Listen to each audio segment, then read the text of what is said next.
Dans son rapport présenté le 25 mai au roi Mohammed VI, la commission spéciale sur le modèle de développement a identifié 5 leviers sur lesquels le Maroc devrait se baser pour amorcer ce chantier de grande envergure. D'abord, la commission considère nécessaire de mettre l'accent sur le numérique comme, je cite, catalyseur de transformation structurante et à fort impact. Il s'agit d'adopter une stratégie de transformation numérique de haut niveau qui vise entre autres à assurer la souveraineté numérique du royaume, notamment en matière de cybersécurité, de propriété intellectuelle et de protection des données personnelles. Le deuxième levier nécessaire au lancement du nouveau modèle de développement est l'appareil administratif, considéré comme la cheville ouvrière de la mise en œuvre d'une partie importante des chantiers de transformation.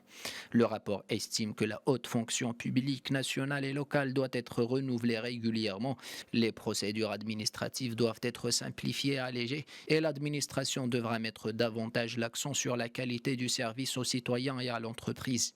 Dans un troisième lieu figure le financement du nouveau modèle de développement. Outre une nette augmentation de la part du secteur privé dans l'investissement, le rapport préconise de faire appel au financement public et privé. Concrètement, cela passera par un recours accru à l'endettement à court terme, par l'amélioration de l'équité fiscale, l'élargissement de l'assiette fiscale ou encore l'intégration du secteur informel.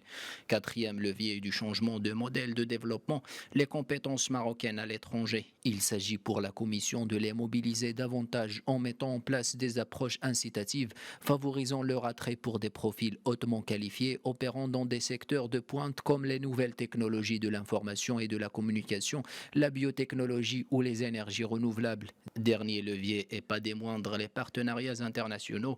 Le rapport préconise de renforcer les partenariats internationaux, non seulement au niveau régional et continental, mais aussi avec le voisinage euro-méditerranéen.